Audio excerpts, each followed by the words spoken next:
第一跳舞欢迎hay là chua chắc là một sân chế đã ở bong bong tay cục biển món cười với tràn chắc ở những sông cắt bẹ cả đà mà ở bong bong hiện tay sân chắc biệt hà sang bán bên đây tham mấy bong cả đó thơ ca là sư mà sang bán nó cứ gì động từ bên hà thua cả唱歌唱歌 chẳng cơ trên karaoke bà 唱歌 trên bà trên bà tỷ ý tỷ ý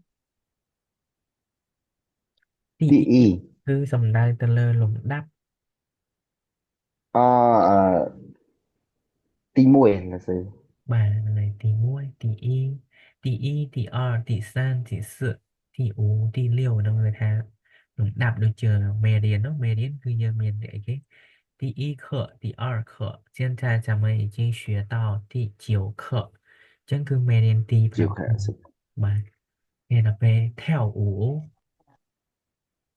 theo ủ rom là sư มา跳舞 คือรวม欢迎hoáng yển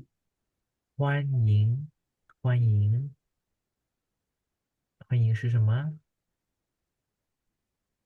viện năng ọt ọt ọt chế là sư มา欢迎 nước bên tha swa cùng 欢迎 welcome เปลี่ยนช่องกลาง à, คือชั่ว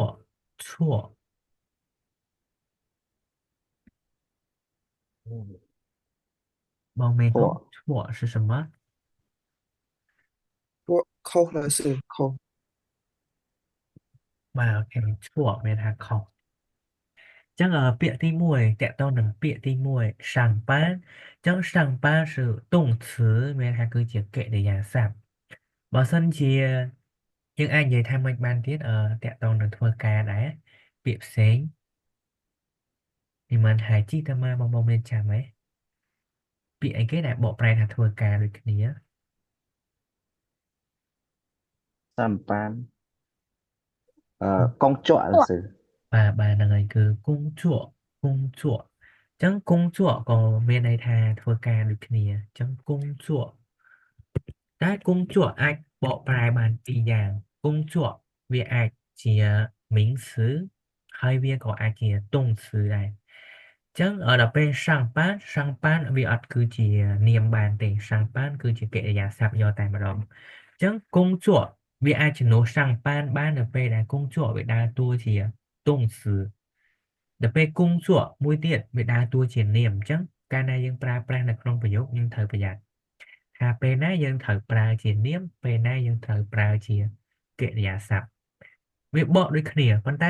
ปลาวิเคราะห์เนี่ยเมื่ออัดประกาศหาเถอได้จะรู้คณีบ้านละโหได้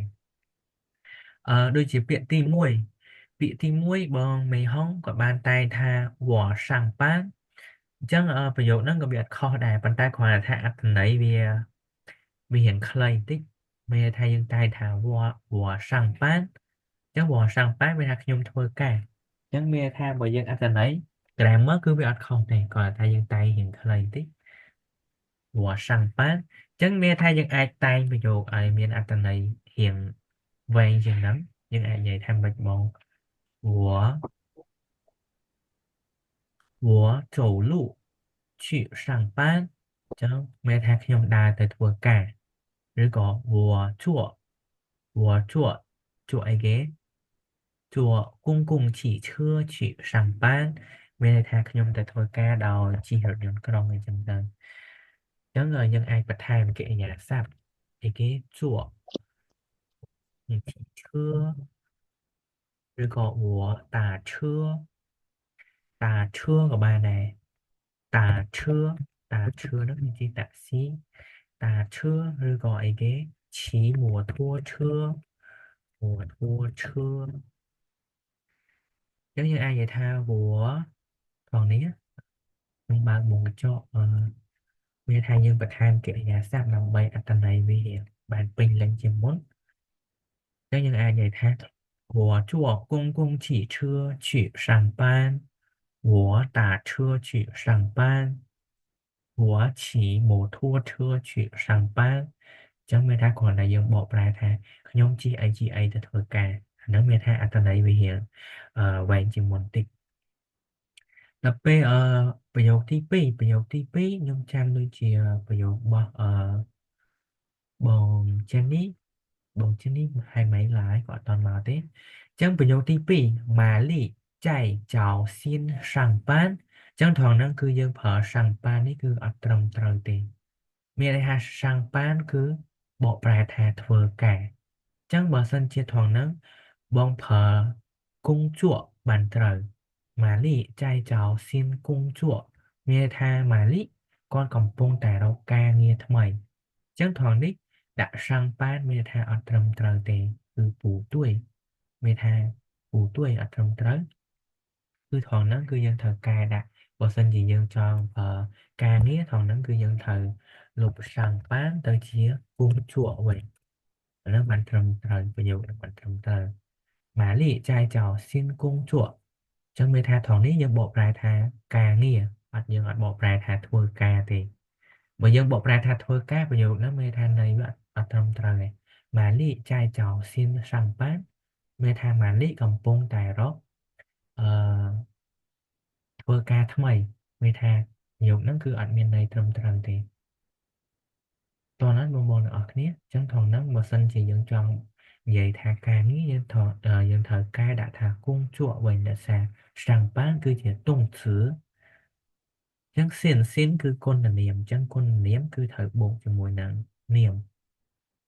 សៀនតគង់ជក់សៀនគង់ជក់ឬក៏សៀនតគង់ជក់没问题អូខេដល់ពេលប្រយោគមួយទៀតចឹងសាំងប៉ានយើងអាចបង្កើតបានច្រើនមែនតើយើងអាចនិយាយថាថងនេះគឺប្រយោគរបស់ហេង我姐姐8点半从开始上班ចឹងប្រយោគនេះ grammar ក៏ត្រឹមត្រូវដែរគឺខុសកន្លែងណា我姐姐យើងអាចនិយាយថា从8点半开始上班បានត្រូវមានថា从8点半开始上班ចឹងប្រយោគហ្នឹងតើតែយើងដូរដាក់ថា从8点半开始上班ចឹងមានថាបងស្រីរបស់ខ្ញុំគាត់ចាប់ផ្ដើមធ្វើការពីម៉ោង8កន្លះទៅត្រូវអត់ហេងចង់មានអត្ថន័យបែបហ្នឹងត្រូវអត់ហេង你好ហេង对了是对了是បាទចឹងប្រយោគហ្នឹងយើងត្រូវកែតិចកែដាក់ថា从8点半开始上班អូខេ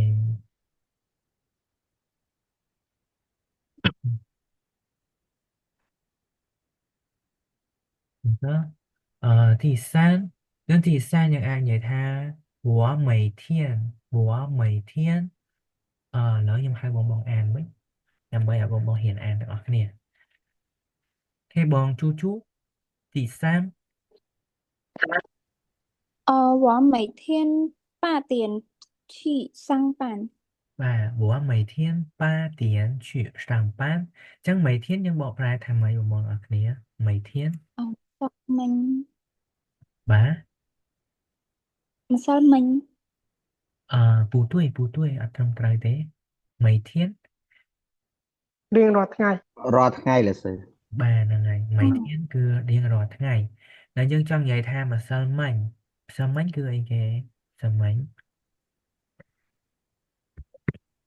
昨天了是បាទ昨天不是昨天是昨第二声昨天ចឹង昨天គឺម្សិលមិញដល់ពេលព្រឹកមិញយើងអាចនិយាយថាម៉េចព្រឹកមិញឬក៏ព្រឹកនេះយើងអាចនិយាយថាជីនចោមានន័យថាយើងអាចនិយាយថាកា ជិ ត់ នចោ បើយើងនិយាយពេញមានន័យថា今天早上今天早上ប៉ុន្តែយើងអាចនិយាយកាត់មានន័យថាអាចនិយាយថា今早បាទ今早បាទអញ្ចឹង今天早上យើងអាចនិយាយថា今早បាទអញ្ចឹងបើយើងចង់និយាយថា我今早8点去上班បើមានន័យថាបើ每天គឺសំដៅទៅលើ សកម្មភាពហ្នឹងកើតឡើងជារៀងរាល់ថ្ងៃដដែលមានថាជាទម្លាប់គឺជារៀងរាល់ថ្ងៃខ្ញុំទៅធ្វើការនៅម៉ោង8អូខេប្រយោគទី4បងមេហង来读一下叶老师，今天去上班，我上班很累。吧今天我上班很累累是什么很呢累是什么累，tired ข้างหลังล่ะสิ吧那个累没太hot ហ្នឹងណាចឹង今天我上班很累ចឹងមានថាថ្ងៃនេះខ្ញុំធ្វើការហត់ណាស់很累累是自身累លេខទី老师，我们不是 Hẳn 打 lây 就 hot 打来， បាទ老师不是他今天我上班的很累，ยัง打上班的很累អានឹងកាត់អត់ล่ะสิបងចំប្រើតៈរបស់មែនបងហ្នឹងហើយចាล่ะสิ បងប្រើ បើតៈយើងដាក់អាហ្នឹងខុស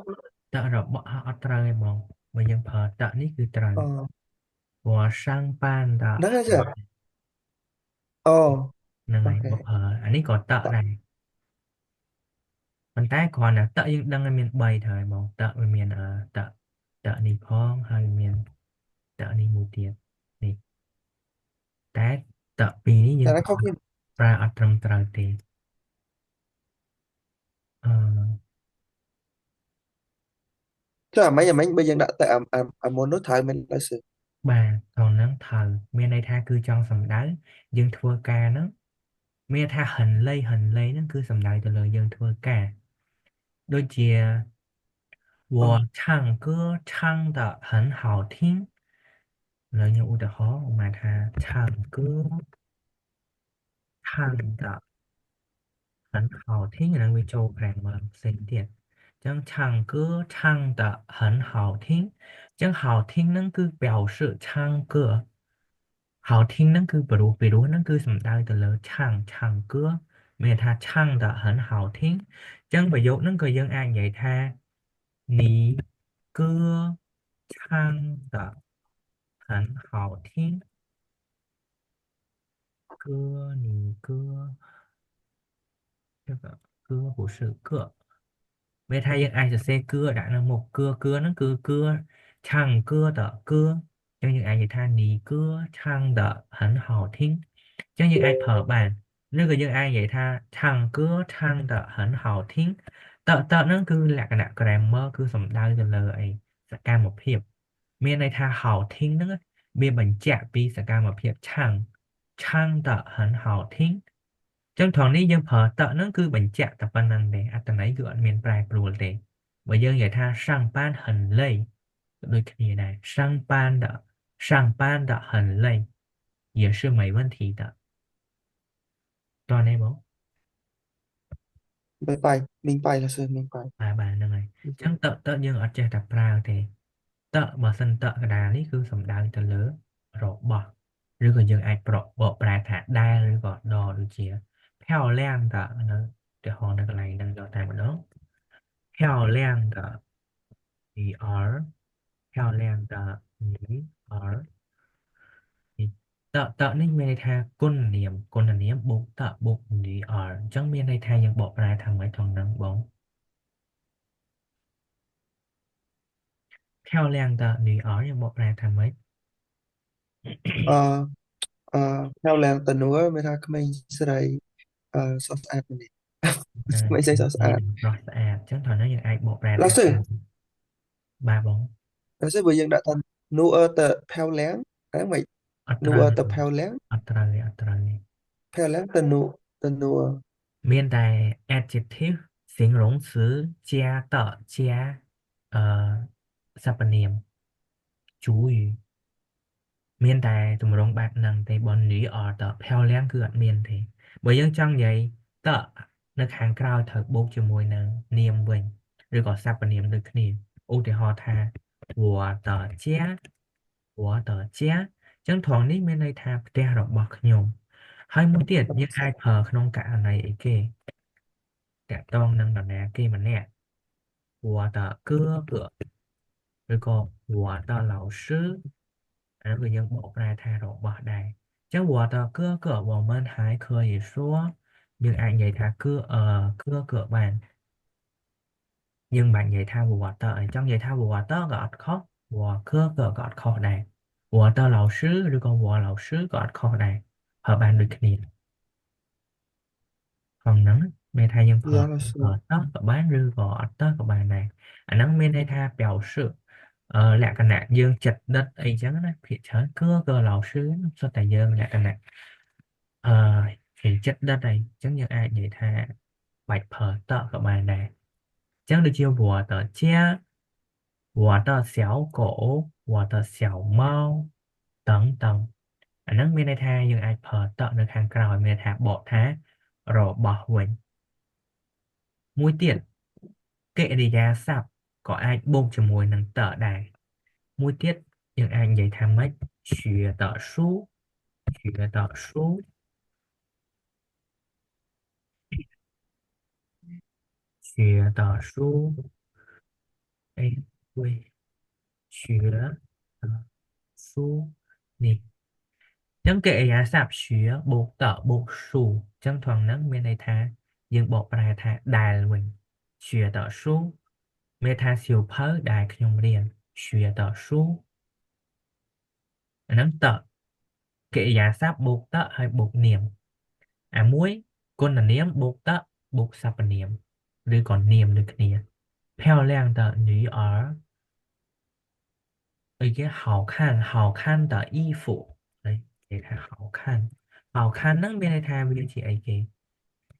好 nó chỉ adjective 好看的衣服 Họ khăn tự y phù. bà bên đây thay cả đó rõ ràng 好看的衣服 chắc 好看 cứ chỉ ấy kì adverb buộc cho môi nè Adverb. buộc cho môi nè y phục 好 Y 看 phù 的 nào. 电影真电影很好看，这个电影这部电影很好看，这部那个什么来的能量词了吧？电影这部 Chụp 电 bộ. 影很 Gì? 好看thấy 很好看，真 thuận năng mà dân Hân ai hào kể khăn. ra 好看的电影 các bạn này 好看的电 Thế 影 này, chợ cỡ. Bác sĩ chợ. Lại chợ cỡ hào khăn tự tin nhìn. bạn 没问题，这个是好看的电影没问题，真là Thế bây mà giờ tham bây giờ chẳng đặt tại dân ta lọc rồi. Nhưng ta lọc lại ở chất thiếu nữa không một vị. bà adjective chẳng tùm rong với miền ấy cái adjective buộc ta buộc niệm rồi có sắp niệm chỉ sẽ adjective buộc chỉ mùi nè buộc chỉ mùi nè verb của bà đấy cái adjective buộc ta Hào khăn tự tin nhìn. buộc ta hơi ai buộc chỉ mùi Ta nè bây giờ lúc tận đó. Sao bây giờ lúc tận là không mà ta thà hào khăn tin nhìn. Ta không hay. Người ta ở thời ta rồi đặt tại. làm ở thời này adjective buộc ta ai buộc chỉ noun rồi có sắp niệm ai ta subject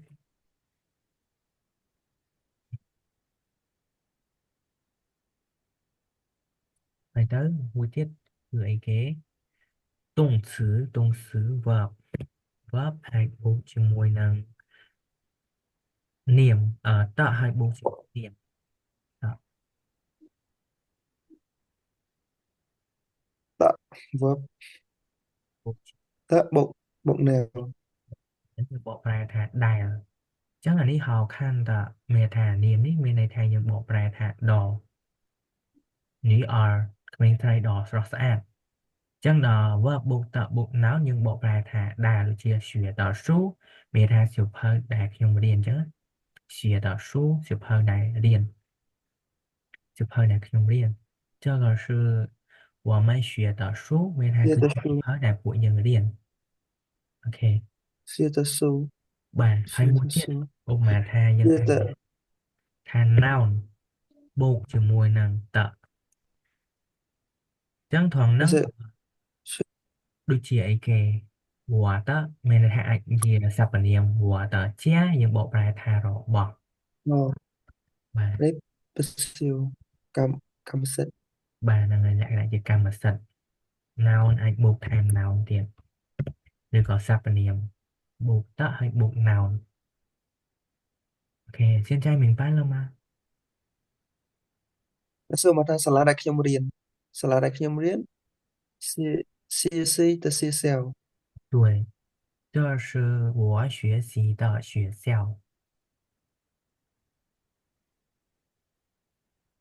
dạ sao បាទ还有吗还有别的吗មានអីគេទេបង hay là sao cho anh tự mình á là sao tha thứ đặt tới thời anh tựមួយទៀតហ្នឹងតែអត្តហ្នឹង function វាមិនចេះចុះ តើនឹងរបៀបកិរិយាសព្ទមុនបងដូចជា唱歌唱唱នេះមានថា唱的唱的មានន័យថា表示វាបង្ហាញអំពីអីគេ好听ហ្នឹងគឺបង្ហាញអំពីការ唱មានថាយើងច្រៀងពីរោះ មានថាហ្នឹង ពីរោះគឺសំដៅ anh ទៅលើ anh ការ ថា ច្រៀង result ហ្នឹងlà sao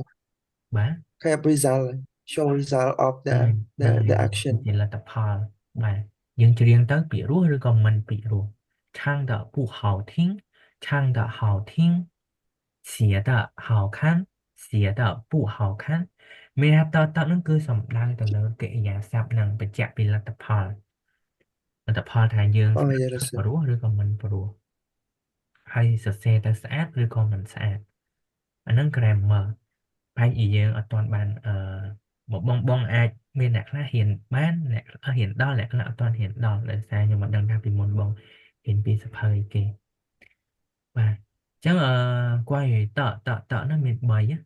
ការប្រើប្រាស់វាខុសគ្នាបាទតចុងក្រោយនេះគឺសំដៅទៅលើមួយទៀតតកតងនឹង adjective ដែរតកតងនឹងគុណកិរិយាសព្ទអីផ្សេងទៀត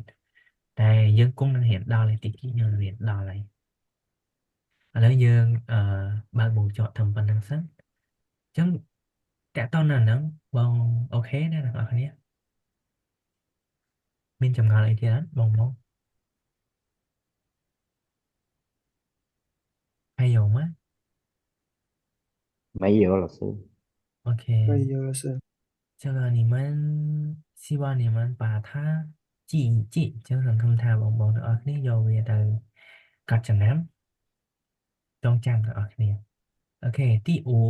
5បងចេននេះ rồi mình បងចេននេះ来读一下5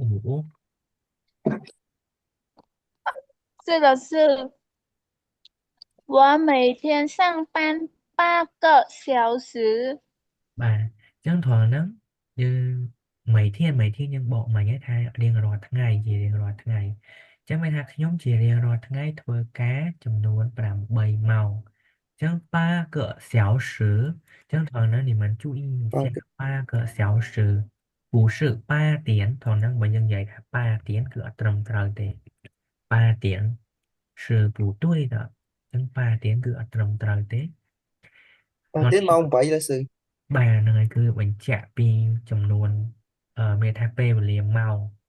ដូចគេសួរថា现在几点了យើងអាចនិយាយថា现在8:27ចឹងមានថាម៉ោង8:27នាទីចឹងមកគេចង់សួរចំនួនរយៈពេលមានថាអូម៉ែតើយើងធ្វើការប្រហែលម៉ោងតើយើងរៀនប្រហែលម៉ោងតើយើងច្រៀងប្រហែលម៉ោងចឹងយើងត្រូវឆ្លើយថាចំនួន数លេខហ្នឹង数字加个小时បានត្រូវ8个小时ចុះបើសិនជា1ម៉ោងកន្លះ1ម៉ោងកន្លះឬក៏8ម៉ោងកន្លះចឹងត្រង់ហ្នឹងយើងថែមអីគេប៉ាន់មានថាពាក់កណ្ដាលគឺកន្លះ8个半小时一个半小时2个半小时3个半小时ហ្នឹងគឺមានថាបុកប៉ាន់ថែមក្រោយគឺចង់បញ្ជាក់ថារយៈពេល8ម៉ោងកន្លះ1ម៉ោងកន្លះ2ម៉ោងកន្លះអីចឹងទៅអូខេ好现在我们来继续第二个词别听别个唱歌唱歌也是动词没太没个就 verb បកប្រែថាច្រៀងអញ្ចឹងទី1个他唱歌អញ្ចឹងប្រយោគនេះ có mình khó đại còn là thaอัตนัยมีเรียนเท่าไหร่ทาช่างเกลือเมนทากอดเฉลียงแล้วเป็นประโยคที่ปี他唱歌很好听ចឹងប្រយោគនេះក៏ដូចគ្នាដែរយើងអាចបន្ថែមត他唱歌唱得很好听唱得很好听ចឹងយើងត្រូវការប្រើតនេះ唱得很好听ចឹង好听នឹងមានថា表示បង្ហាញអំពីកិរិយាសព្ទឆាំងចឹងលទ្ធផលរបស់ឆាំងនឹងគឺ好听很好听បើយើងនិយាយថា他唱歌很好听ក៏មានខុសដែរ他唱歌很好听他唱歌唱得很好听ចឹងអត្ថន័យវាអត់ខុសទេដូចគ្នាគ្ អ រាន់ ត្ថន័យនៅដូចដើម បាទហ្នឹងហើយគ្រាន់តែយើងប្រើ唱得很好听ហ្នឹងគឺគ្រាន់យើង强调ហ្នឹងមានថាសង្កត់ទៅលើអីគេលទ្ធផលរបស់ឆាំងហ្នឹងគឺច្រៀងពីរោះតែប៉ុណ្្នឹងឯងអត្ថន័យគឺអត់មានប្រែប្រួលទេដូចគ្នាតែគាត់ច្រៀងពីរោះ បើ នេះ សើអាឆាងកើហ្នឹងវ៉ាបៃមិនយើងដាក់ឆាងទៀតចឹងកែហ្នឹងមិនមានលសើ còn ហ្នឹងដោយសារគឺនេះឆាំងគឺជាកិរិយាសព្ទចឹងត្រង់បុកតើក្រោយហ្នឹងត្រូវតែជាកិរិយាសព្ទអត់អាចឆាំងគឺត អូ 很好听ទេឆាំងគឺហ្នឹងបើយើងនិយាយទៅលក្ខណៈជាចម្រៀងឆាំងគឺដូចជាគេនិយាយថា一首歌ចម្រៀងមួយបទ一首歌ចឹងគឺហ្នឹង不是动词ចឹងយើងត្រូវការ动词យកមកបូកជាមួយតចឹងយើងត្រូវប្រើស្ទួនពីរដ តែ ង បើយើង ឬក៏យើងលុប តែបើយើងលុបឃើញចេញ លុបចាស់បាន他歌唱得很好听បានឬក៏他唱得很好听ក៏បានដែរដូចគ្នា យ៉ាលសើ បាទចឹងត្រង់ហ្នឹង唱歌他唱歌唱得很好听ក៏បាន他唱歌很好听ក៏បាន他歌唱得很好听ក៏បាន他唱得很好听ក៏បានដែរដូចគ្នាចឹងភាសាចិននិយាយទៅអត្ថន័យដូចគ្នាច្រើនយើងអាចនិយាយបានច្រើនដូចជាខ្ញុំឧទាហរណ៍មួយអូម៉ាគេសួរថាតើយើងញ៉ាំបាយហើយឬនៅ你吃饭了吗你吃饭了没有你吃饭没有你吃过饭了吗你吃过饭了没有你吃了吗ចឹងសុទ្ធតែយើងអត្ថន័យដូចគ្នាអញ្ចឹងក្នុងភាសាចិននិយាយបានច្រើនទម្រង់明白吗ពាក្យថា 吃完了 មាន 吗 បាយលសើ 吃了吗吃过了吗吃过了吗吃过了没有ដូចការពីមុនខ្ញុំបាន លសើ ពាក្យល没有ហើយនិងលម៉ាចឹងប្រើបានដូចគ្នា ខ្ញុំស្ដាប់គេថាយ៉ាងនេះឈឺលម៉ាអានេះឈឺលម៉ាហ្នឹងគេថាទៅដែលឡៃរបស់គេថា how are you គេមានសួរន័យត្រង់ថាអ្នកញ៉ាំបាយហើយនេះឈឺលម៉ានេះគេប្រើថា how are you វាថាគេសួរឡៃយ៉ាងណាសិ បាទនិយាយទៅពេលខ្លះវាអញ្ចឹងដែរហើយភាគច្រើននៅចិននេះខ្ញុំអត់ដឹងមិនដែរអូម៉ាថាយើងឈឺអូម៉ាថាបើ生病了និយាយឈឺអីក៏ដោយគេនិយាយថា多喝热水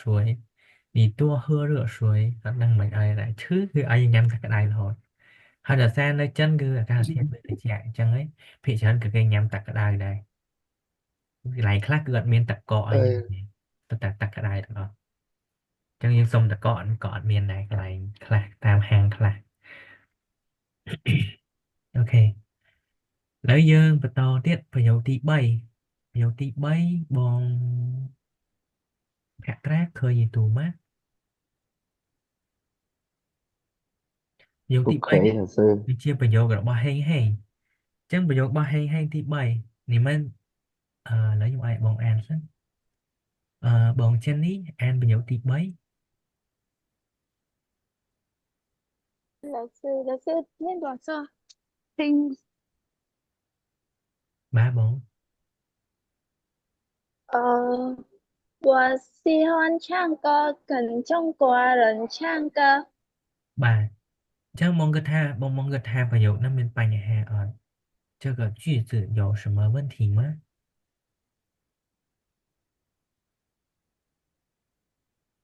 这个句子有什么问题吗？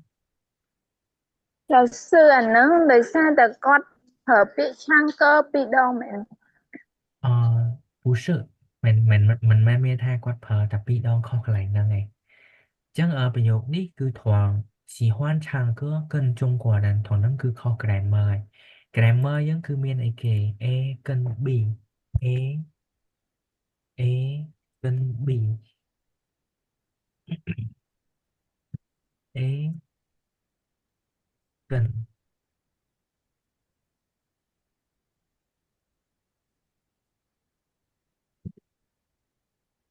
mình hay nhân trong giấy cho môi là mà nè chấm A 跟 B đủ something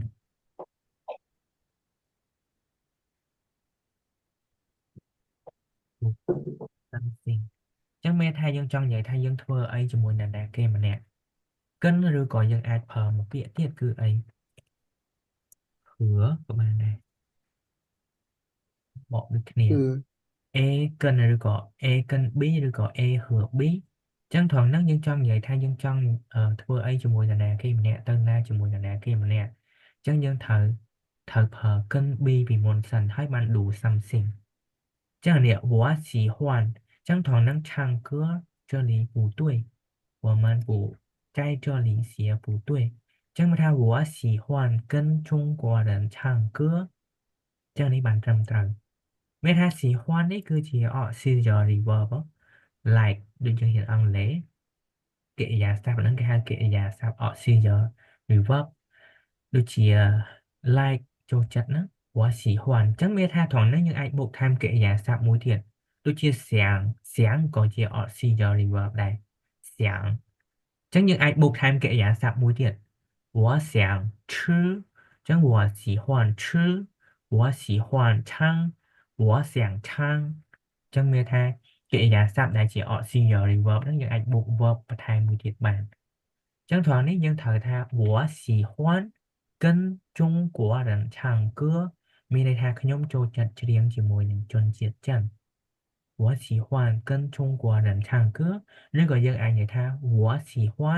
和中国人唱歌អញ្ចឹងទម្រង់កិរិយាសព្ទ grammar នេះគឺយើងត្រូវប្រើ A កិនឬក៏和 B do something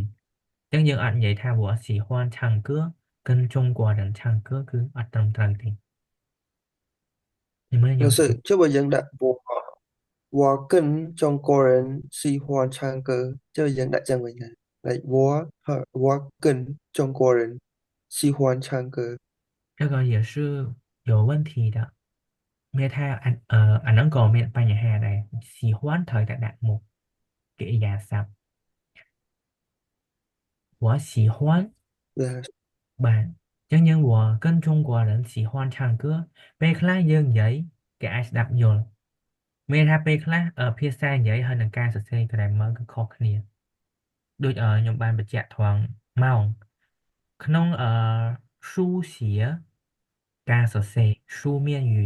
គឺយើងត្រូវសរសេរគឺយើងត្រូវនិយាយថាសរសេរក៏2ទៀនតែដល់ភាសានិយាយយើងនិយាយអត់ទៀនបានដែរ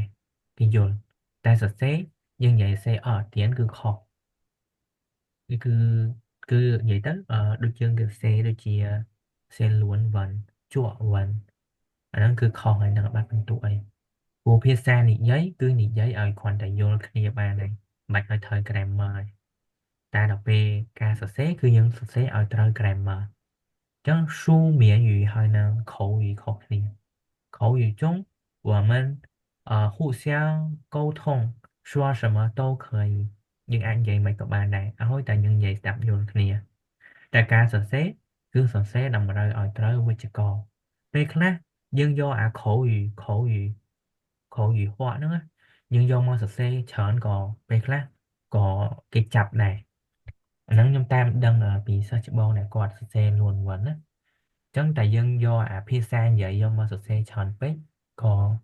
អត់សូវបានបន្ទុកដែរអញ្ចឹង口语中ហើយនឹង书面គឺខុសគ្នា书面语ហើយនឹង口语ខុសគ្នាតោះណាបង 明白了 Ca sổ xế cứ dân bây giờ để tôn nâng grammar mà dân dễ dân bạch ở thời grammar đây thầm khá ở thì dân dạy chân dạy lạc nghiệp bàn ok chẳng bông chăm tha tùm rong grammar này cứ cần rồi có hứa bí đủ something đó xa xỉ hoan đấy dân ba là chạm hào hay tha đôi chỉ ấy như ai vậy tha xỉ hoan rồi có sáng chẳng như ai buộc vợ bật hàn tiền bật tay môn nặng buộc vợ bởi dân trong phở cho mùi là nam nè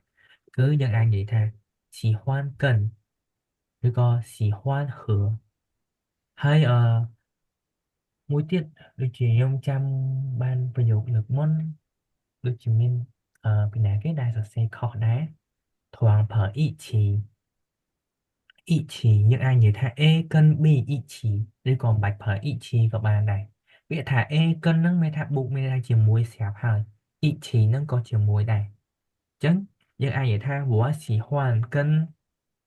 Trung Quốc人一起唱歌 chấn như bạch phở ý chí nâng của bạn này ta đọc bêu cái này nhưng phở ủng mà thà của ý chí hơi tới cân mình chẳng mới thà khó mình chẳng thời phở cân hay hừa bị mục hơi là cái mà nè hơi bạn những ý chí kháng cào chẳng mà dân tha của ý chí cần nó cứ khó hay khó grammar thế này ok nhưng mà dấu bia tấm á hay dấu bia tấm á nên xin lỗi cho đó chẳng nhưng khổ bịa nhưng thử đại ý chi nó bị khỏi là gì bà mẹ tha cần phải là cái hơi ý chí là kháng cào ê mẹ tha cần bi ý chí và ê ý chí cần bi cứ ở trong trời đây nên grammar nó cứ ở trong trời đây